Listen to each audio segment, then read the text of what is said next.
Every year, young men and women start their search for employment without really knowing how to maximize any opportunities. The first step in the process of job hunting is to create a professional resume. The objective of a resume is to land an interview. Your resume is the first impression you give to a potential employer.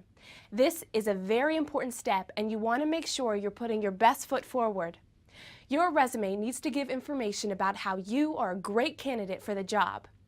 There are a few important points you want to remember as you are writing your resume.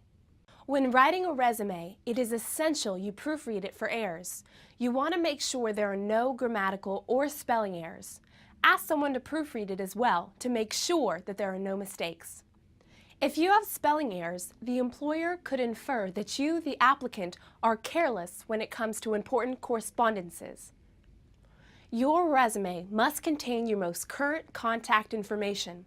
Make sure that the email address you provide is one that you check frequently. If you don't, you may miss an email from a prospective employer, and worse, you could miss an invitation to an interview. Be sure to provide an address, phone number, and email where a potential employer can reach you. When a job announcement is posted, you want to make sure you carefully read through what the employer is looking for. There are certain skills and abilities employers are looking for in an employee, and if you are a good fit, you want to make sure to highlight those abilities. Look at your past work experience, including internships and volunteer work, and incorporate those skills into your resume.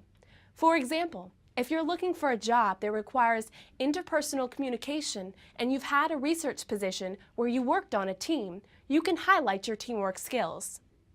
When applying for a job, you should look at the announcement and pick out some key words. Once you have some key words picked out, you should try to include those words or words that are similar in your resume. The phrases you include should also reflect those key words. The information you have in your resume should be relevant to the position you are applying for. When reviewing your resume, ask yourself several questions. How does this relate to the job description? Does this point enhance my resume? Is this clear? What can I eliminate? If something is not relevant, then it should not be included. Non-relevant information will not demonstrate to your potential employer how you are a great fit for the position. Once you get called to schedule an interview, there are several things you want to do to prepare for it. When you're preparing for an interview, it is a great idea to practice. There is nothing wrong with writing down and preparing answers for an interview. It is also an excellent idea to prepare questions for the interviewer as well. You should research the company or organization beforehand and prepare questions about the company and/or about the position. Okay. I must make eye contact, enunciate correctly, sit up straight, and control my hand movements. Here is my answer. I like to make sure that my work is perfect, so I may spend a little too much time checking it. However, my attention to detail combined with my time management skills allows me to produce high-quality work on time or ahead of schedule. If at all possible, you should also have examples from past work experiences ready to share. If you know there are certain skills that are required for the job, make sure you prepare to share examples of how you've demonstrated those skills in past experiences. When you give examples, you should strive to share relevant ones. It is okay if you cannot come up with one right away. An employer will understand if it takes you a moment to think of an example. The ideal candidate for this position must be a team player. Tell me about the time when you have to work on a team. How did it go? What was your role? How do you overcome any difficulties? Let me think. I've been a member of teams throughout my life. For example, I was captain of the soccer team and a member of the debate society in high school. I'm currently a member of UCLA's robotics team, and we're preparing for the first robotics competition. Initially, our team had a lot of arguments. We were just not communicating. We would work on our own projects, but everybody was going in different directions. I decided to create a log or a checklist that would allow each team member to update the rest of the team on the project's progress. I published the form on Google Docs and gave access to all the team members. This simple tool eliminated arguments. Because of this, we're able to work at a higher level because we can focus on the functionality and design. We are ahead of schedule, we are getting along, and we're hoping to win the competition. Great. When you do use an example, make sure to explain it thoroughly. All the details you mention will allow your employer to know you better. It will show how you have handled situations in the past and how you might handle similar situations in the future.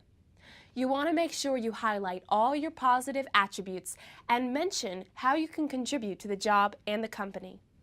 Yes, I've had the opportunity to work at several NASA facilities, including the Jet Propulsion Laboratory and the Johnson Space Center through the MUST Scholarship Project. I also worked throughout the academic year at the Robotics Laboratory at my school. There is a difference between arrogance and self-confidence. You have worked hard to reach your achievements, so make sure you share those accomplishments. As the person being interviewed, you should not try to take charge of the interview, even if it is not going as well as you expected. Give me an example of a time when you made a mistake because you didn't listen. Well, I have yet to make a mistake at my work. I'm very detail-oriented. I am a perfectionist. I received the Employee of the Month 2 years ago. I also won the Circumnavigator Fellowship and Young Einstein Award. I'll graduate with a 3.9, so I am top of my class. That means I don't make a lot of mistakes. Actually, I wanted to ask you... Oh, I also forgot to mention that I won the HCF scholarship my freshman year, and I've applied to Fulbright to Thailand. Very interesting. I know, right? I would love to go to Thailand. It looks so beautiful. The beaches look so blue. I would definitely do the Fulbright instead of working. Wouldn't you? Of course, but... I'm happy to hear you agree. Do you have any other questions for me? My original question was, can you give me an example of a time when you made a mistake because you didn't listen to someone? And how you corrected your mistake? By taking control of the conversation and avoiding questions, you are demonstrating to your employer that you do not know how to follow or listen. This could present a potential problem because even if you become a manager or director, you will have to follow others' directions. To be an effective communicator, you want to speak clearly and avoid fillers such as like, so, and all the rest that are so commonly used without your noticing.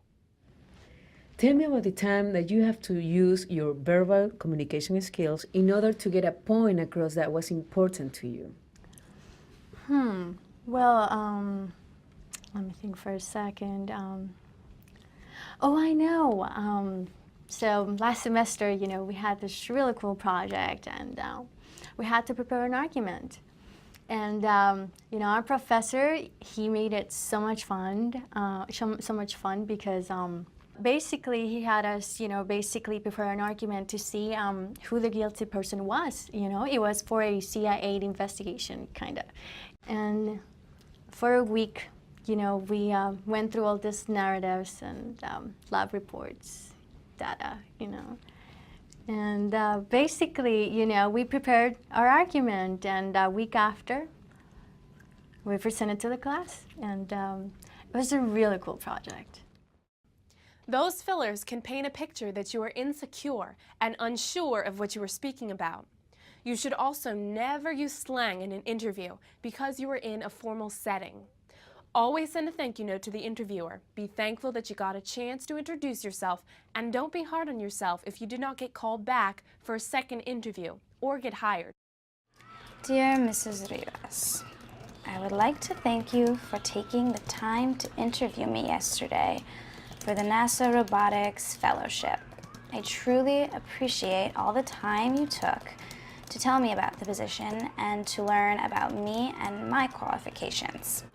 I am eager to bring my passion for robotics to this position, and I am convinced that the knowledge and experience I've already cultivated makes me a strong candidate for the job. I very much look forward to learning of your decision. If you have any questions, please do not hesitate to contact me. Sincerely, Catalina Flores. Always consider the interview a learning experience. Once you have gone through one, you will know how to practice and be ready for the next one. For more information on how to write a resume or the do's and don'ts of a successful interview, check out these websites.